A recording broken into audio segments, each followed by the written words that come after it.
नौ राजकुमार।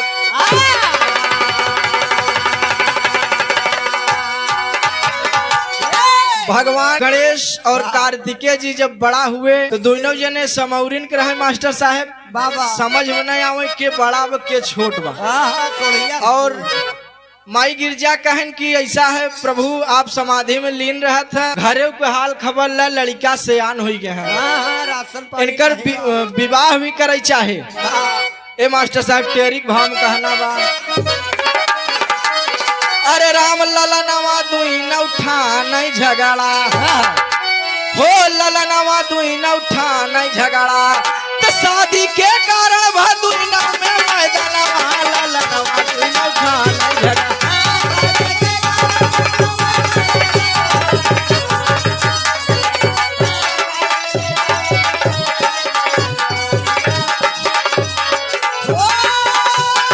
वाह बर प्रयागराज।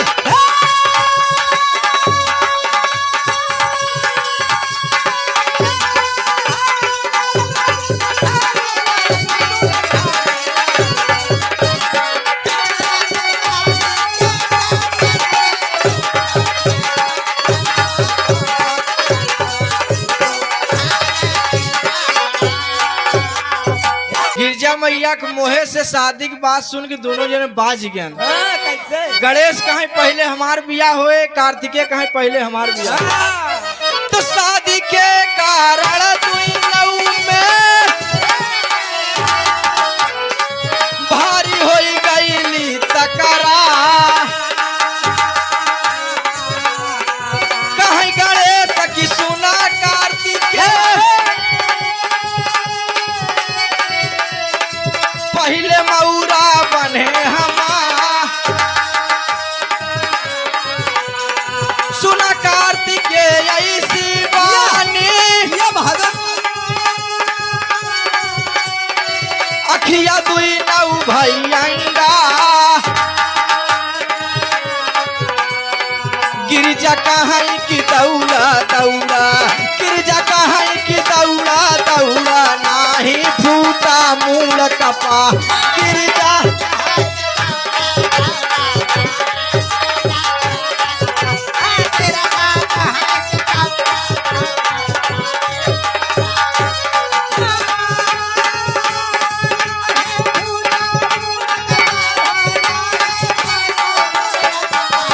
गिरजा कहीं की दौड़ा दौड़ा, नाही फूटा मूल कपा।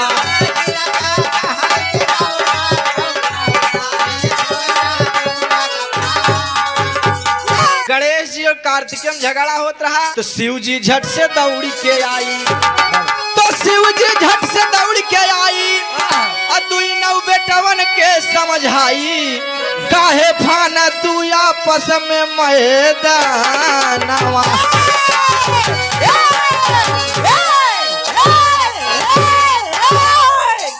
मास्टर गावई देवक नाहे फोरबा नहीं तो बिरहा आधे पर रुक जाए। बाबूजी शंकर जी दौड़ के आए और कहन की ऐसा है एक सवाल और उस सवाल के जवाब परीक्षा में जो पहले पास होए बियाह होकर सच पहले हो। प्रयागराज की खाटी तर्ज मास्टर साहब दादा राम आधार अपने जमाने में गाया करते थे। हाय हाय अरे तू नौ जन से बाटाई, अरे तू नौ जन से बाटाई, सवाल एक हमार हो, तू नौ जन से बाटाई सवाल एक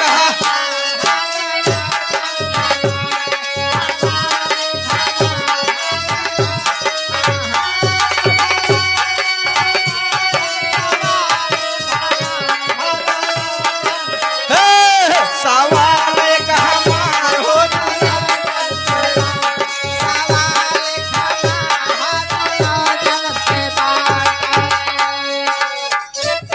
शंकर भगवान पृथ्वी परिक्रमा जाकारा दुई नौ जानवा।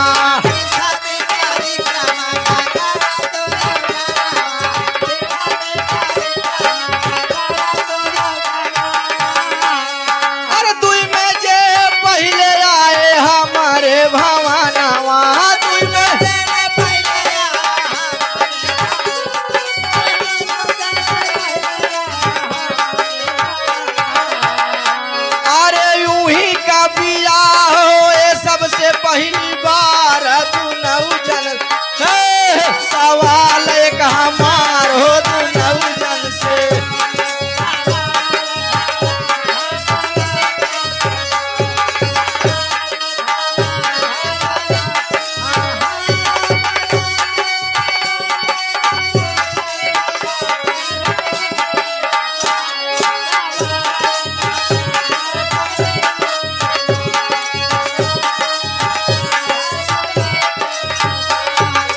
इतनी घटना जब हो गई, कार्तिकेय महाराज अपने सवारी पे बैठे चल पृथ्वी की परिक्रमा करने के लिए चल दिए। गणेश भगवान सोच रहे हैं भगवान कौन जतन लगाई कि हम आगे हो जाए, हमारे मुंह सवारी है धीरे धीरे देंगे तो भैया आई जाए। शंकर भगवान पार्वती बैठे हैं, एक पत्थर पर बैठे हैं और मूषक पर बैठकर भगवान गणेश जी 7 बार अपने माता पिता की परिक्रमा कर ली और कहा कि पिताजी अब हमारी शादी करिए। शंकर जी कहा लागन बेटवा 7 दाई पृथ्वी परिक्रमा कैल है, कहन पिताजी अगर वेद पुराण मानत हो तो कैली है। वेद पुराण के हिसाब से जे अपने पिता से बड़ा कोई नहीं है, माता पिता से बड़ा संसार में कोई नहीं है। तो शंकर जी अचरज में पड़ गए, बिया फान दे है ना, कार्तिकेय भगवान घूमते ही हैं। तो कहना मास्टर सजी बारात बजाई जब बाजा, दादा राम कैलाश का गाय है मास्टर। सजी बारात बजाई जब बाजा, देवता सब भगवान चले,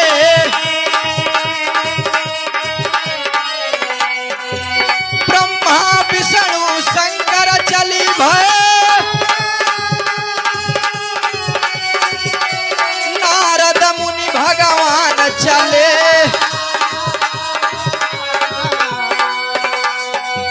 लंगड़ा लूला यानर काना, नाचत की शैतान चले,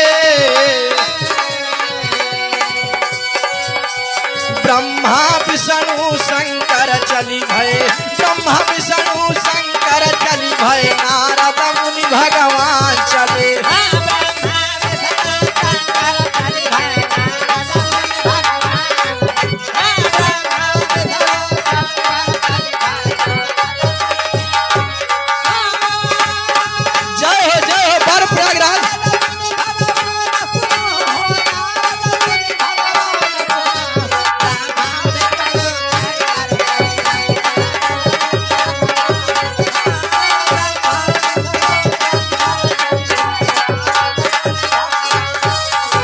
शंकर जी कहन जितना बराती हम अपने बियाह में नेउते रहे, अपने बेटों के बियाह में अपन एक संगी छोड़ब न, सबके लिया चल दिए बराते।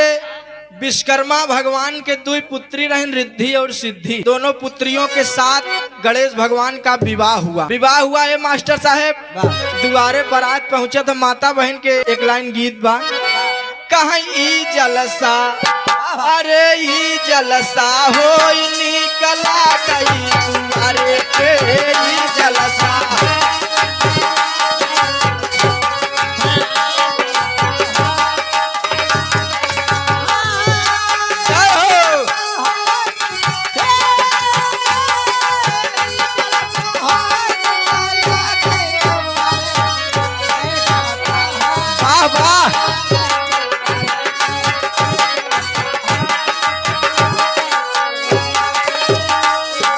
मास्टर।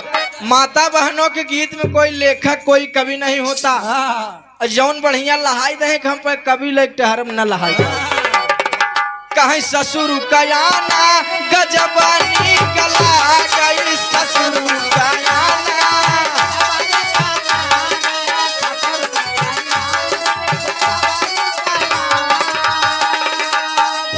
कहीं ई हथिया, अरे ई हथिया झूमत किया वही दुआरे पे, ई हथिया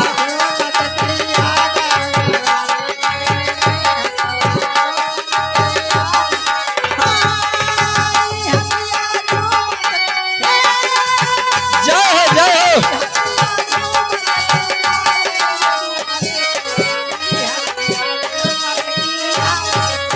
वाह मास्टर।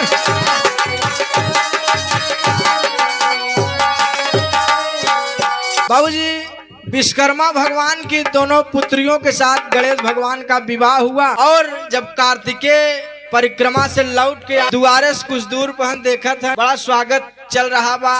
का बात है तो नारद भगवान नारायण नारायण करते हुए सारी बात बता दिए कि आपके गैर हाजिरी में आपके भाई का विवाह हो गया। उसी दिन से आप प्रमाण पाएंगे, उसी दिन से कार्तिकेय भगवान अपने घर पर नहीं गए। ए मास्टर साहब आखिरी भाम कहना बा अरे गौरा बेनिया डोलावई गौरा बेनिया डोलावई शिव जी खुशियाँ मनावई धन धन बहुआ हमार गौरा।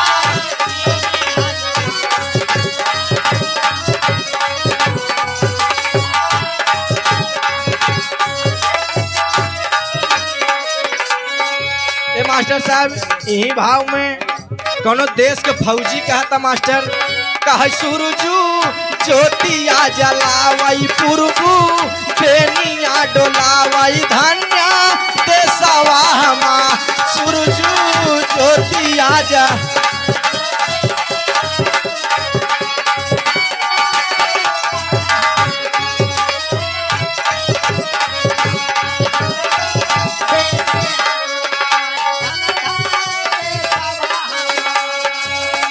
आखिरी भाम कहना है मास्टर साहब तो स्वामी गीतानंद संत भुल्लुर जी तजे कोता अरे गुरु घनश्याम गुरु अभयराज सब सारद कई बलिहारी ललनवा तुई न उठा नहीं झगड़ा अरे संदीप दीवाना चूमई पंचन के चरणवा ललनवा तुई न उठा नहीं झगड़ा।